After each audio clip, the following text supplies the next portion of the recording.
Друзья, всем привет! Я Дмитрий Беляев, компания Арткела. Сегодня я вам расскажу, как мы построили баню-бункер в Испании. Почему эту баню трудно заметить, пролетая над ней на коптере. Как так получилось, что для строительства такой бани понадобилось всего лишь 4,5 венца. И о некоторых многих других деталях строительства, когда кажется, что построить невозможно.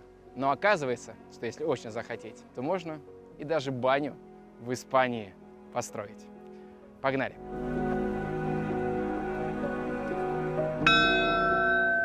Такая горизонтальная бойница. Интересное решение, но не рекомендуем его делать. Умудрился купель тоже облицевать камнем. Буквально вот из того, что было, богатый стиль. Для своих нужд выращивать марихуану. Просто идеальное качество.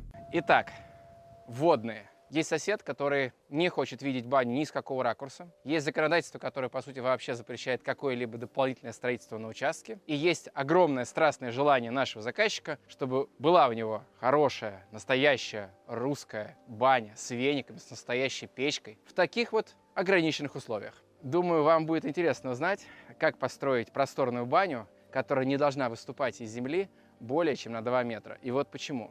Посмотрите, основание забора на самом деле выше, чем самая высокая крайняя точка бани. Но если мы посмотрим отметку уровня земли, она находится вот здесь, и посмотрим вот на эту отметку, то видно, что здесь меньше 2 метров. То есть мы полностью выполнили все пожелания. Мы сейчас окажемся внутри этой бани. Нас ждет просторная гостиная, в которой никак не покажется, что это баня-землянка. Хотя, по сути, она этой самой землянкой и является. При этом для строительства этой бани нам понадобилось всего лишь, в кавычках всего лишь, 4,5 венца. На самом деле, с учетом всех внутренних перегородок и достаточно солидного размера бани, она почти 12 метров. От этого карниза до того. Это не такой уж и маленький объем, и для транспортировки этой бани нам понадобился полностью упакованный евроконтейнер. Вообще в Европе нет той свободы, которой пользуемся мы в России, в архитектуре. В том смысле, что строительство очень ограничено местными регламентирующими правилами. Скажем, здесь все здания в основном белого цвета, все заборы и ограды серого цвета, поэтому отделка этого строения у нас принимает вот этот серебристый цвет. Этот сланец, мне кажется, хорошо сочетается с материалом кела, и они хорошо друг друга дополнили. Но скорее для нас это была не красота, а это функциональная необходимость. Потому что в этой части, конечно, мы могли бы довести бревнышки до самого основания, но задняя часть бани, та, которая врезана в грунт, она не допускает использования бревна, там можно использовать только бетон. Поэтому там баня выступает от земли на высоту чуть более 1,5 метров, а здесь она принимает привычные 2,5-2,60 до карниза. Друзья, посмотрите на эти бревнышки. 40-45 сантиметров в диаметре. Возраст каждого бревна – это 200, 250 и иногда 300 лет. Вот представляете? Соприкасаешься с этим стволом и, конечно, ощущаешь какое-то особенное спокойствие и особенное чувство. Представьте себе, это бревнышко пережило Вторую мировую войну, Первую мировую войну, Японскую, с Наполеоном. И вот это вот спокойствие и уверенность природы, каждый раз, когда ты соприкасаешься с таким материалом, ты, конечно, чувствуешь, и мне кажется, сейчас этого особенно нам не хватает. И важное свойство этого материала, почему вот именно кела захотелось нашему заказчику сюда привезти, дело в том, что этот материал очень устойчив в жарком климате. Минимальные трещины, не надо никак этот материал обрабатывать, он сохраняет свой первозданный вид и все свои качества. Ну вот посмотрите, на самом деле это же просто уникально. Температура здесь, в Испании, достигает 40, иногда даже больше 45 градусов летом, и несмотря на такой жаркий климат, бревнышки, на них нет трещин. Вот представьте себе, что бы было, если бы мы бы использовали обыкновенный материал, скажем, кедр естественной влажности. Размер трещины на таком бревне составлял бы 3-4 сантиметра. Здесь нету даже нескольких миллиметров. Ну, на самом деле, не всегда так бывает, в зависимости от разных условий.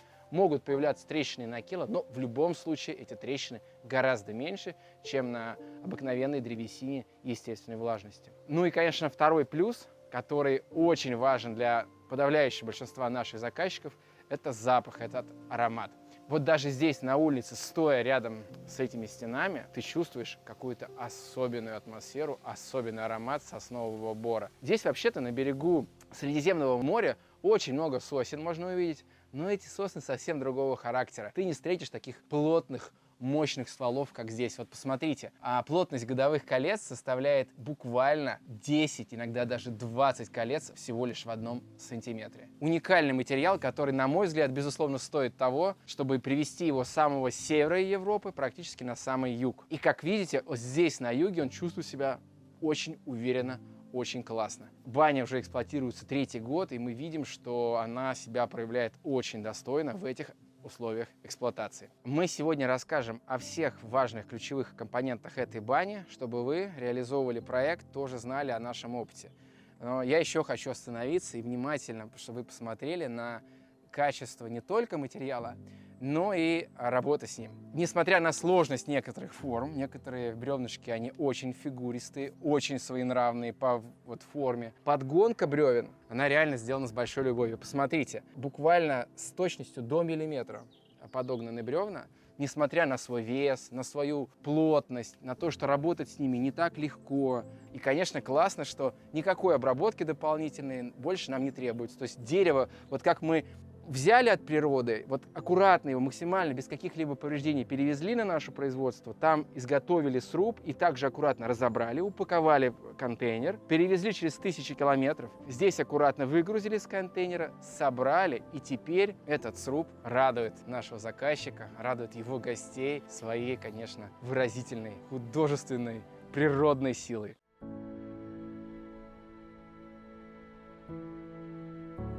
Не только стены достойны особого внимания вашего, но и крыша. Во-первых, крыша это не просто односкатная, что характерно для современной архитектуры, но это еще и плоская крыша. А у плоских крыш есть своя специфика, ведь вода на них не стекает, а накапливается. У таких крыш очень своеобразная водосточная система. Здесь, правда, в условиях Испании здесь нет водосточной системы. Тут есть система орошения, то есть газон на этой крыше специально обеспечивается водой. Кстати говоря, здесь в Испании можно для своих нужд выращивать марихуану. Буквально 2-3 куста, прям в законе прописано, каждый имеет право выращивать. Но вот наш заказчик не выращивает, хотя он говорит, что по большому счету, может быть, и имело бы смысл. Ах ты мой Кустик! При этом важная пометка. Такую крышу можно делать только в жарком климате. Для изготовления такая крыша, скажем, в Подмосковье не подойдет. То есть не надо просто копировать эту крышу, но обязательно посмотрите. И, в принципе, такую конструкцию можно использовать в регионах с теплым или даже, можно сказать, жарким климатом. Вот такая плоская крыша с озеленением – это не просто блажь, это жизненная необходимость. То есть без такой крыши просто этот проект не состоялся. Потому что вот построить избушку традиционную невозможно в принципе было бы. Потому что, во-первых, она была бы видна соседу, а это уже сразу невозможно. Второе, местные регулирующие органы, они не согласовывают архитектуру, которая не характерна для здешней традиции. Более того, наш заказчик вынужден был доказать и показать, что эта баня, это не просто какая-то его там хозяйственная необходимость, потому что объективно такой хозяйственной необходимости нет, а это его душевная, можно сказать, духовная потребность. Банный ритуал – это такая традиция, практически как если бы человек захотел бы возвести у себя на своем участке, ну, к примеру, церковь или часовню. Кто бы ему запретил? Вот так и тут. Фактически только на таком основании, через 3 года согласований и 2 отвергнутых проекта, это уже 3-й проект, проект был одобрен, и мы начали строительство. Ну, давайте я расскажу, как мы эту крышу делали. Тут вообще была интересная последовательность. Строилась она, можно сказать, снизу вверх. Сначала были смонтированы мощные балки, причем балки тут не случайно подобраны по размеру, то есть их сечение, их прочность была специально осмысленно просчитана, учитывая, что крыша плоская, нагрузка вот этого кровельного пирога на нее очень большая, то есть десятки тонн, поэтому это было важно сделать правильные мощные балки. При этом конструкция нестандартная, и о ней хочется рассказать отдельно. То есть мы сначала сделали потолок, как ни странно, закрепили его к балкам, потом слой за слоем, обрешетка, контрабрешетка, слои пароизоляции, утепления создавали необходимый кровельный пирог. Когда мы создали весь кровельный пирог, то мы получили, по сути, плоскую кровлю, как похоже на такое корыто, которое было гидроизолировано, и потом слой за слоем там был воссоздан культурный плодородный слой, на котором сейчас, в общем-то, все и растет.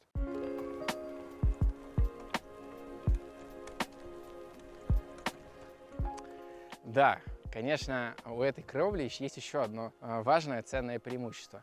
Так как она выше, чем основной участок на несколько метров, то отсюда открывается особенный вид, которого нет на участке. Вид-то открывается здесь прямо на море. И вот эта вот синяя полоска Средиземного моря, она, конечно, создает особенное впечатление, когда ты тут находишься. Классная травяная крыша. Я бы точно от такой не отказался бы. Пишите в комментариях, что вы думаете по поводу этой крыши. Конструкция сложнее, чем стандартная крыша, но мне кажется, что результат, он того стоит. А вы что об этом думаете?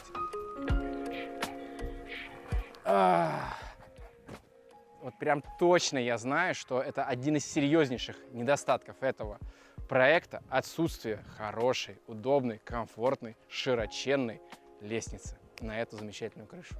Друзья, мне нужен ваш честный обратный отклик. Как вам внешний вид этой бани? Она была спроектирована 5 лет назад. Сейчас я смотрю на эти формы, они кажутся мне даже слишком до сих пор необычными. Я не вспомню, чтобы еще где-то я видел вот такие вот длинные, ну, по сути, это широкие, да, в ширину очень большая и очень невысокое окошко. Получается такая горизонтальная бойница. Ну, буквально, словно это какой-то дзот или это какой-то бункер. Необычный вид. Я бы сказал, даже, к сожалению, сейчас это популярная тема, милитаристская тема. Но эта форма была предопределена лишь тем, что хотелось сохранить как можно больше бревна, что мы его видели, с одной стороны. С другой стороны, там у нас парная, там большого окна вроде как не требуется. И вот поэтому получился вот такой вот формат. Вообще, сама по себе идея иметь большое окно, причем, посмотрите, оно по-испански сделано, в том смысле, что, во-первых, у него зеркальная поверхность, чтобы слишком много солнца не попадало. Солнце там закатывается, но сейчас, около 5 часов вечера, светит достаточно серьезно. Прямо, можно сказать, лупит в гостиную солнечный свет. Поэтому здесь еще есть дополнительно жалюзи. И вообще в Испании к окнам другое отношение. И знаете, я вообще хочу сказать, что мнение, что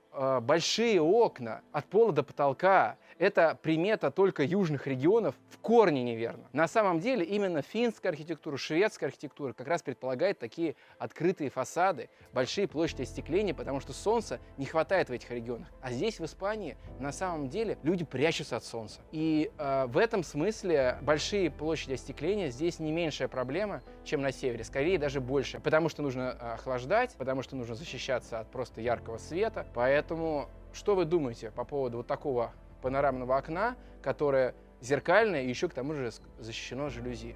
Хорошее решение для юга или это бессмысленное решение? Что скажете? Да, кстати, в данном случае не наши электрики работали с освещением. И вот здешние испанские электрики тут сделали такую штуку интересную.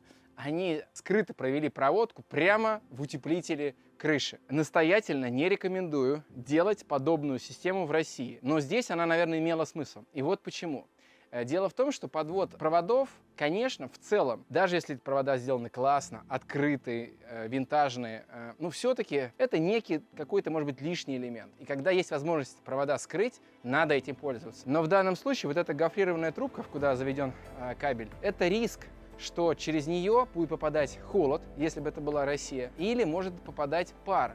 В условиях, когда во внутренних помещениях туда попадает пар, то это приводит постепенно к тому, что утеплитель промокает. И в результате получается тот же эффект, как если у вас есть шуба, но она полностью мокрая. Интересное решение, но не рекомендуем его делать в условиях российского климата. А если у вас жаркий климат, вот как здесь в Испании, то почему нет? Зарекомендовал себя этот сценарий хорошо.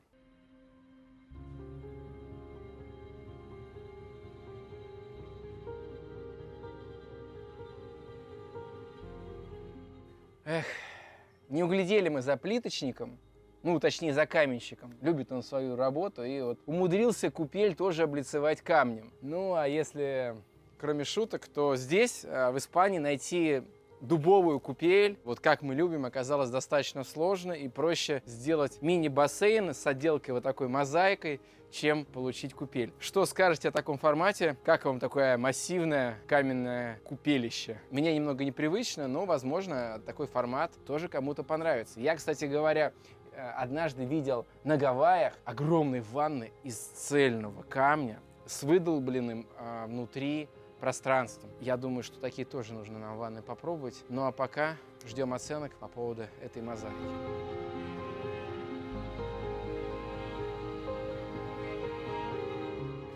Друзья, наблюдайте очень внимательно. Гостиная кажется очень простой, но на самом деле она очень крутая.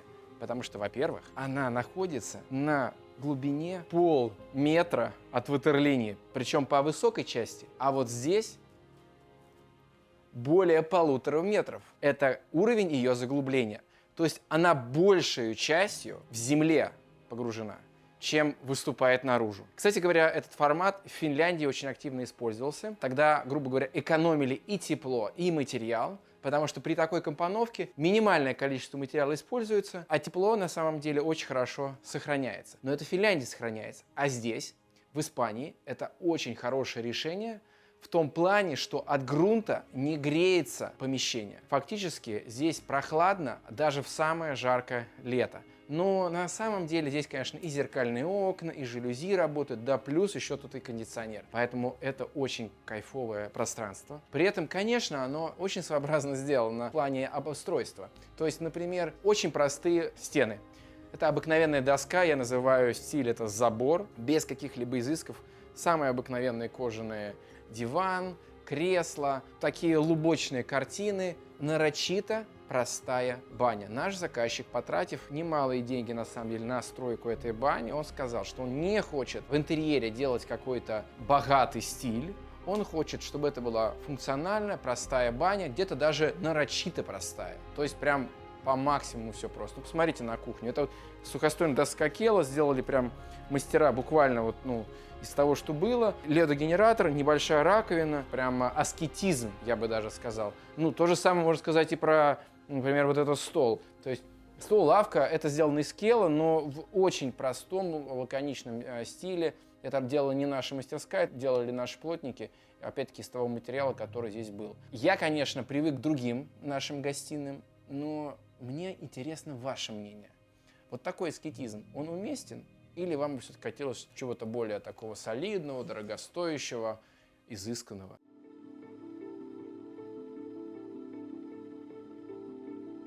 Вот находясь в таком небольшом уже пространстве, понимаешь, что высота потолков в этой бане-землянке, она даже может быть слишком большая. Вы посмотрите, тут больше, наверное, 3,20. То есть такое ощущение, как в такой хорошей сталинской квартире здесь санузел. Это вот хорошее доказательство того, что если стоит правильно задача, в самой неудобной ситуации можно найти правильное решение и получить просторную баню, даже там, где это, казалось бы, вообще невозможно сделать.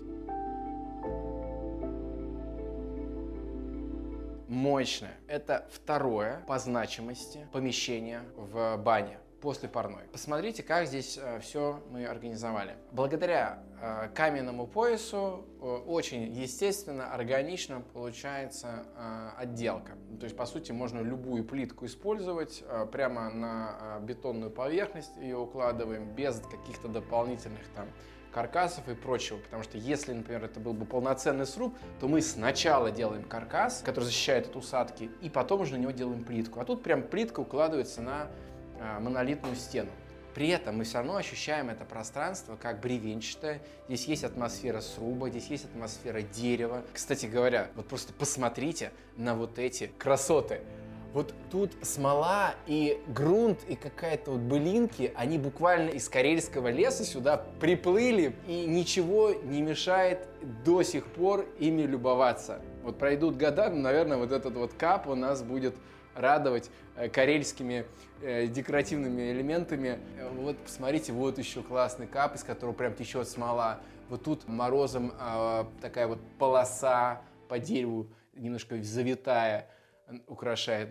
Я не могу устать любоваться этими природными красотами. Есть, наверное, какой-то момент усталости, когда и если слишком много этого в интерьере. Но вот как раз, когда есть сочетание светлого, современного, в данном случае вообще белого, элегантного и такого брутального, то появляется еще больше акцент на природной первозданности. И, кстати, у меня к вам в этой связи есть вопрос. Вот какой вариант отделки вам больше по душе? Вот это сухостойная доска Кела, криволинейно распиленная, подогнанная, подобранная, видны вот забаллонные части, видите, они такие серые, да, и янтарный такой спелый цвет ядра. И второй вариант, собственно, который уже здесь заказчик заказывал, я, честно говоря, предпочел бы наш, но, тем не менее, это вот этот вариант, просто вагонка, узенькая вагонка, еловая. Здесь, в Испании, по сути, лучшего материала найти практически невозможно. Как вам этот вариант, нравится или не очень? Пишите ваши комментарии. Так, друзья, очень интересная парная. С одной стороны, она как бы небольшая и узенькая, а с другой стороны, получилось хорошо, потому что здесь акцент сделан на парении. Здесь очень удобно сделано полог для парения, он очень длинный, тут можно перемещаться, никуда ты не денешься, не упадешь, прям супер. И есть место посидеть, одно, и очень удобное место, чтобы поставить тазик, работать с печкой, прям, мне кажется, одно удовольствие. Вот, то есть тут тазик, венички, тут мы паримся, просто изумительно, и тут можно посидеть.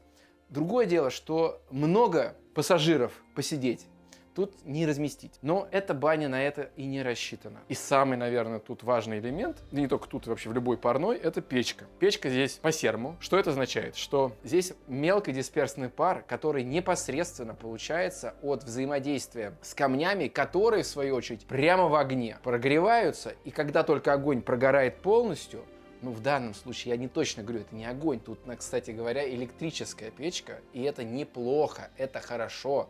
В том смысле, что ты понимаешь, как, когда у тебя все это прогреется. Более того, специальная система тут показывает, как печка прогревается. Ты наблюдаешь буквально на своем айфоне через камеру, какая температура, где, сколько нужно еще времени, чтобы дожать ее до правильной температуры. И управляемость у такой печки 100%.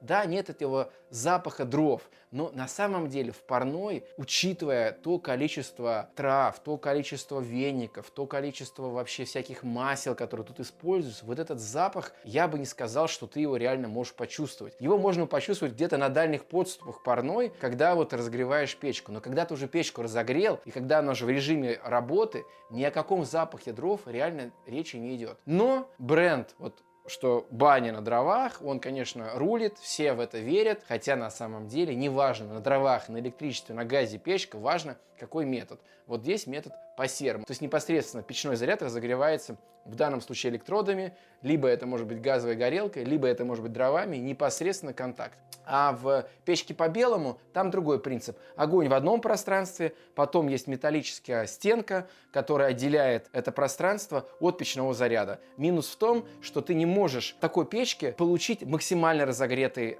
мелкодисперсный пар, потому что камни или печной заряд, чугун там может быть, он не так круто разогревается, как когда стенки нет. Но есть и плюсы. Плюс в том, что ты можешь дотапливать такую печку, ее проще управлять. Нет такого вот сложного ритуала растопить печку, который может длиться. Вот эту печку там, его можно больше суток растапливать. Ну, главное, чтобы тепло было. Печка по белому проще растапливается, быстрее. Поэтому тут, в общем-то, каждый решает сам для себя. Либо ты получаешь такой high-end продукт, то есть максимальный по качеству, но сложный. Либо просто hi-fi. Ну, то есть хорошая, удобная техника, которая дает тебе качественный пар, но не максимальный пар.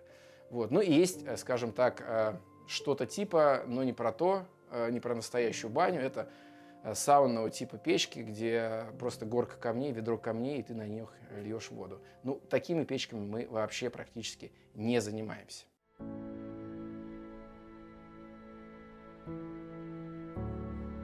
По ходу наш мастер еще решал задачи декорации всего, что осталось от наших коллег-электриков испанских. Кстати, вот можно посмотреть, как испанцы работают. Ну, что могу сказать? В принципе, молодцы, культурненько, надписи, причем даже не подписанные, а прям вот напечатанные. Ну, а наш мастер все это замечательным образом декорировал на магнитиках. Досочки мне очень нравятся. Вот эта вот волна, все прям сделано тепло, с душой. Мне кажется, тут прям хорошо. Хорошо. Хотя, конечно, сейчас мы уже делаем 3D-панели из разных пород древесины. Сейчас мы используем камень в отделке. Сейчас мы всякие штуки делаем. Честно говоря, если вот прям вот мне дали бы тут развернуться, то тут могло быть гораздо все более сложно, может быть, где-то более изысканно.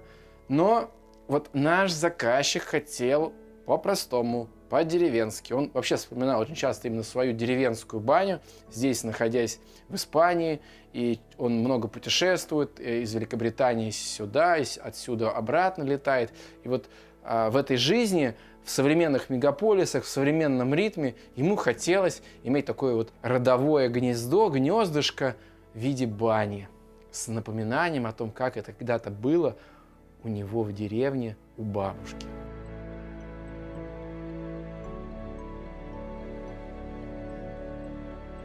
Несмотря на то, что мы это все делали в Испании, тут не просто работать, потому что много людей сюда не привезешь, это дорого. Местных людей тут не наймешь, это супер дорого. Мы справлялись, и уровень нашего качества мы достойны, обязаны были выполнить. Если мы посмотрим, как у нас соединены досочки и бревнышки, то вы увидите, ну, просто идеальное качество. Я Кирилла, нашего мастера, который здесь работает, искренне люблю, считаю, что просто удивительный человек с удивительным уровнем качества.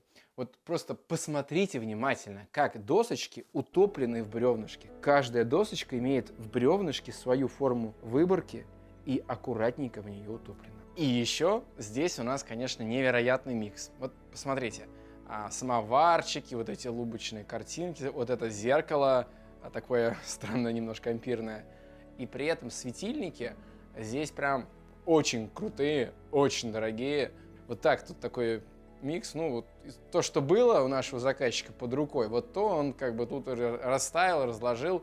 Вот, поэтому что-то очень дорогое, что-то не очень дорогое, что-то совсем дешевое. Неожиданно, но мне даже как-то нравится такая вот импровизация. С другой стороны, может быть, надо все-таки быть более правильным. Делать дизайн-проект, делать детальную проработку каждого элемента, заказывать, покупать, выбирать.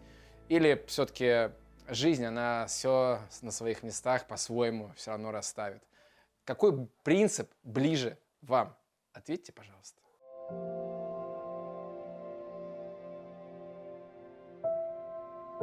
Специально остались вечером показать, как выглядит баня в ночном освещении, не под палящим испанским небом, а под мягким светом светильников, тех самых интегрированных, со скрытой проводочкой. Мне кажется, получилось хорошо. Обычно мы используем мягкий свет, теплый свет. Здесь холодный свет используется.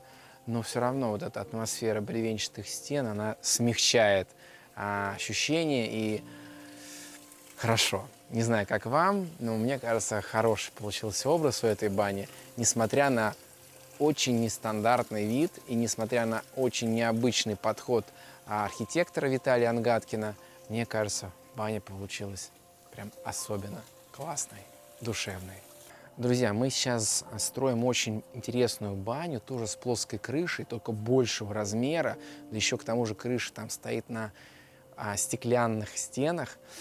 Очень интересный проект, будем о нем рассказывать, поэтому не забудьте подписаться на наш канал, поставить колокольчик, будем вас оповещать о новых видео.